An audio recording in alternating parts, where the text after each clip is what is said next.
In the Dominican Republic, relatives expecting a family reunion at the Santo Domingo airport are suddenly confronted with an appalling reality. Their loved ones are dead.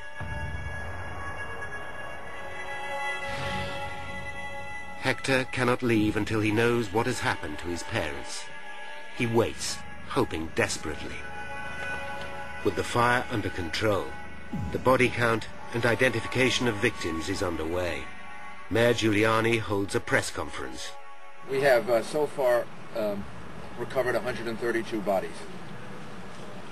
And as the governor said, there were 255 people and crew members that were listed on the manifest. And I want to again express my sympathy and condolences to everyone involved. After the announcement, Giuliani meets the bereaved families and personally gives Hector the news he is dreading. He hugged me and gave me his condolences by telling me that my parents were on that flight.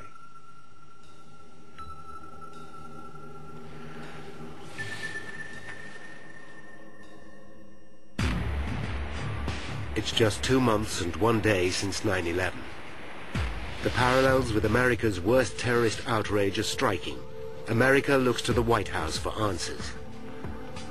At 12 p.m., White House Press Secretary Ari Fleischer makes a statement. First, information is always subject to change. We have not ruled anything in, not ruled anything out. Then President Bush interrupts a meeting with Nelson Mandela to make a statement.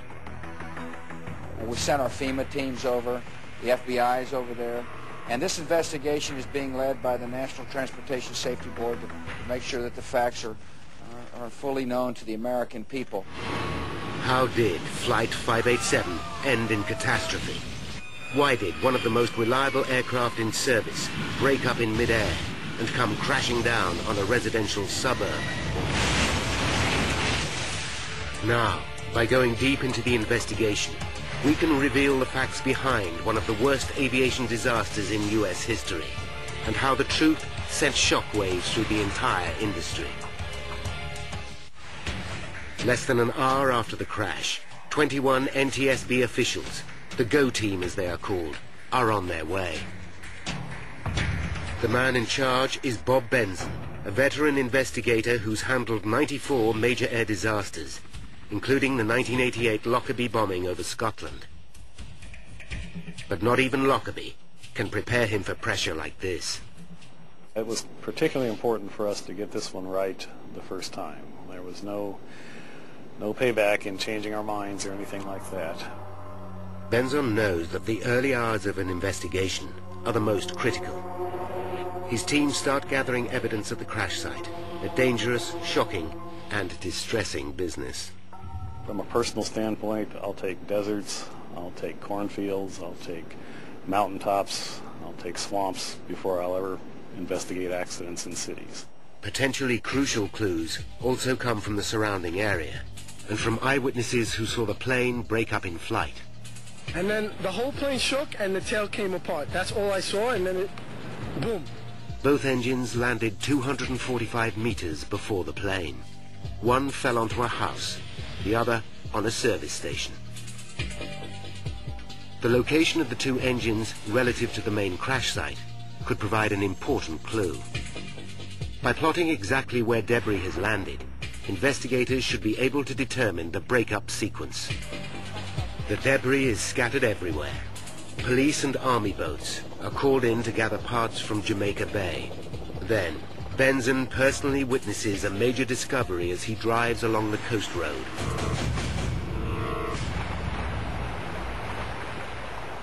A crane is lifting the tail fin from the water. That really got our attention. The tail fin is an essential component of the aircraft. Without it, an airliner simply cannot fly.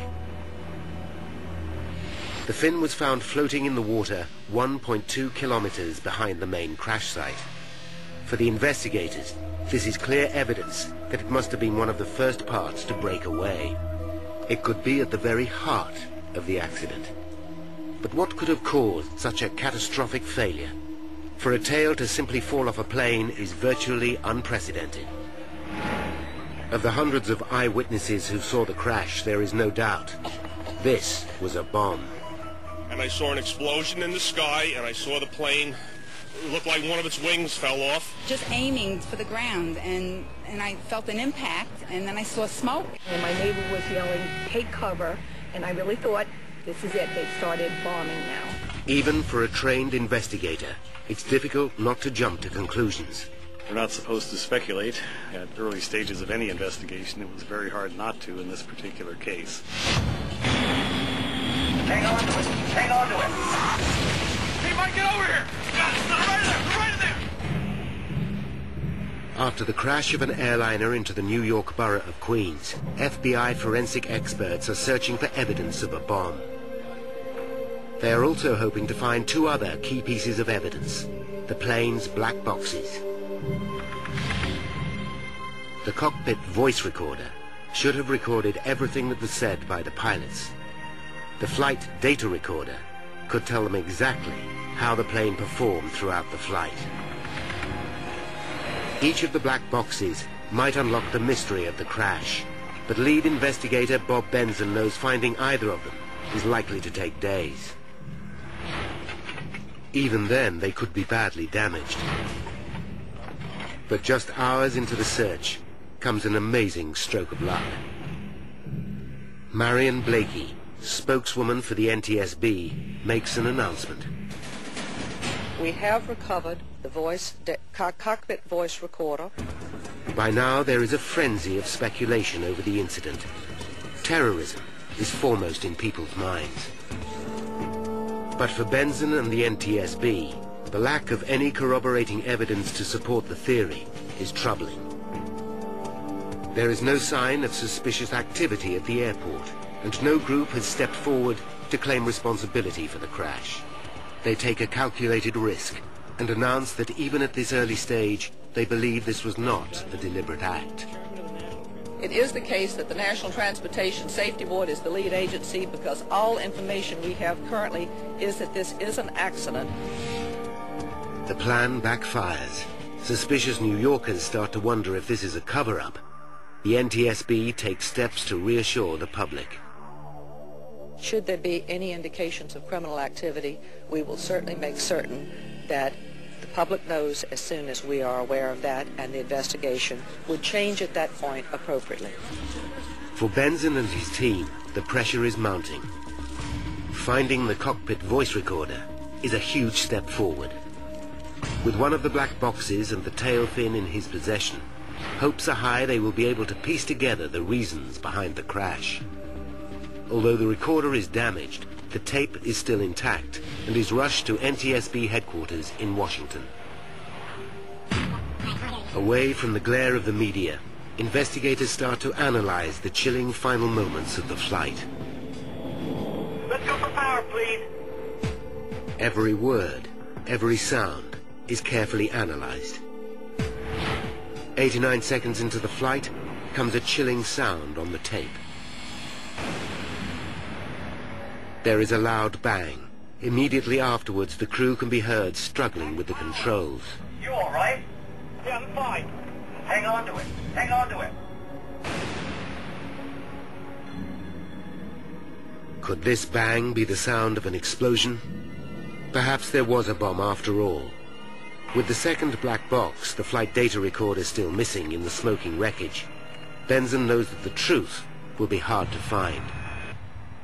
Without that, it makes telling the story more speculative and more difficult. For 2 days, investigators hunt through mountains of debris for the vital recorder. But instead of where they are looking, the next lead comes from 3 kilometers away. A pair of security cameras on the Triborough Bridge have captured the last moments of the aircraft.